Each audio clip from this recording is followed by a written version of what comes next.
Y ya cansado de hablar de religión y de los escándalos de su trabajo en Anticristo Superstar, ahora encontramos a Marilyn Manson analizando la belleza de la fama en Mechanical Animals, su nuevo disco, sin dejar muy atrás las controversias. Esta vez Manson le ha dado por revivir la época del glam rock, como también ha hecho por otra parte Alanis Morissette en su video Thank You. Lo que quiero decir es que ella aparece desnuda, tanto como se ha desnudado en esta ocasión Marilyn Manson, revelándose como un ser mucho más vulnerable. Aunque no estamos muy seguros de qué tipo de ser es o de qué sexo. Este sexo se llama todo en uno. Aquí nos habla Manson acerca de esta nueva imagen y de cómo ve él este nuevo disco Mechanical Animals. Beautiful people, the beautiful people, the beautiful people, the beautiful people. When the band's album Antichrist Superstar was released in America, the beautiful people went out and bought it in their millions. But the album also upset and deeply offended millions. Antichrist Superstar for me was written to represent a transformation and an apocalypse. And for me it became a personal apocalypse, so I pushed myself towards death, towards everything that I was singing about. So I did assume the role of, you know, Antichrist to America.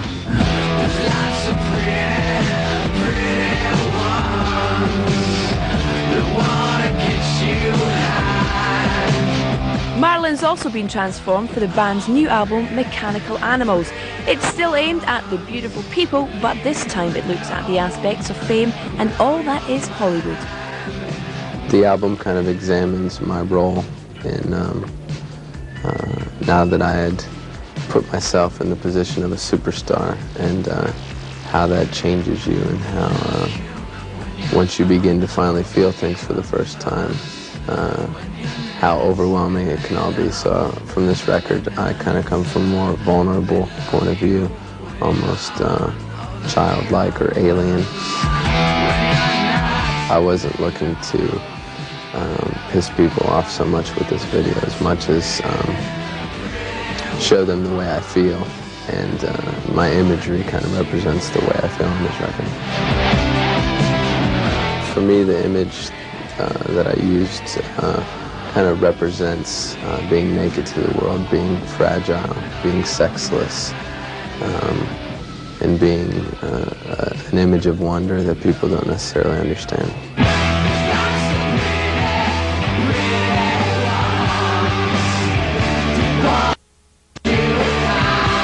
In some ways, I'm trying to reach out to the people who want to relate to me. I'm trying to relate to them. You know, there's a lot of people that wish they were in my shoes, and I'm trying to be in theirs in some way. When you're not saying they love you, when you're all the I still stand by everything that I've done in the past, and think I'm still going to keep those same enemies, because they're going to always dislike me for whatever I have to say.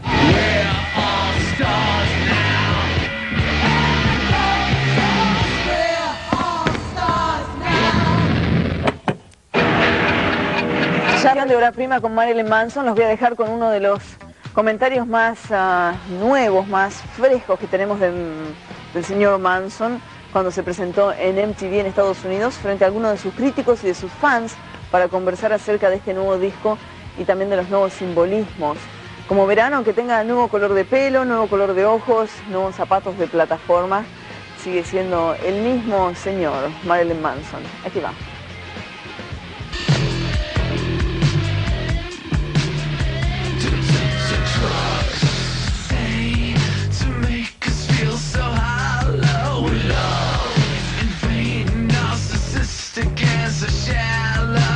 Well, the album has to do with drugs is often used as a metaphor besides the obvious term. And while writing it and after going through the transformation of Antichrist Superstar, I began to feel again emotions for the first time, strangely enough. And the more I began to feel, the more and more the world started to look like mechanical animals, and that was the theme that started running through that. And And I was kind of studying in my life and in other people around me, and particularly in Hollywood, how we numb ourselves and make ourselves less human and more mechanical. So this dope meaning is for alienation. It's not that it's a good show, what you're talking about in this case. Oh no, it's referring to drugs.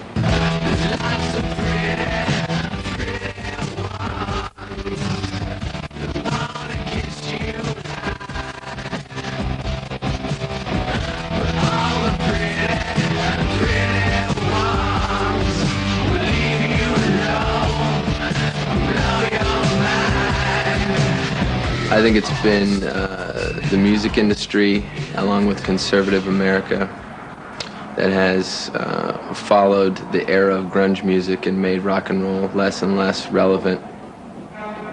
It's something that I focused on greatly while making this record, and I hope that what I did is something that everyone enjoys.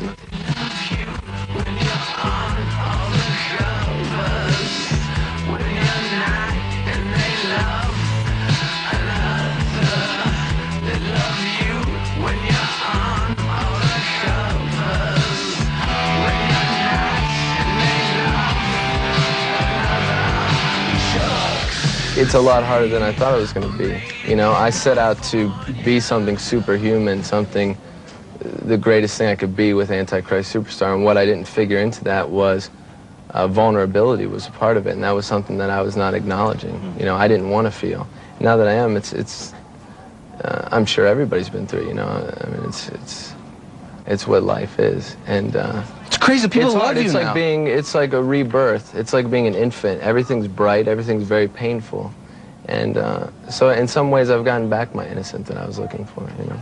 We're all stars now in the dope show. We're all stars now in the dope show. Besides your change of look, what would you say is going to be the main difference between your past and your new album, and it's going to be a different sound? There's black girls now. And there's more spirituality in music than you can find in religion a lot of times, but I'm not one to condemn anyone's pursuit of God or happiness or anything like that.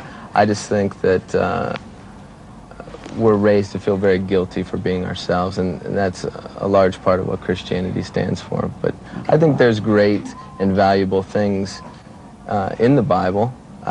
If anything, Antichrist Superstar was a lot of parallels with my life with someone like Lucifer. Mechanical Animals has a lot more parallels between me and Jesus Christ. Regarding like numerology, you were talking about that. Your new font is like using a 1 and a 5, and then the release date's the 15th, and there allegedly are 15 tracks on the album. Can you elaborate on? It's also January 5th is my birthday. I'm going to be 30 this year. That's half of my age. Wow. There's a lot of different things, but if you look for coincidences, you know, you'll start realizing that there are no such thing as coincidences. Y espero que hayan sido iluminados acerca de la filosofía de Manson. Esto es todo por hoy. Nos vemos en la próxima.